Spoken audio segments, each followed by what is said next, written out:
हर साल सर्दियों का मौसम शुरू होते ही 7 समंदर पार कर साइबेरियन पक्षियों का समूह संगम तट पर पहुंच जाता है।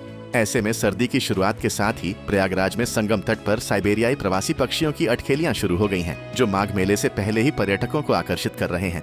ये पक्षी आमतौर पर नवंबर में आते हैं, लेकिन इस साल ठंड बढ़ने से पहले ही जल्दी आ गए हैं।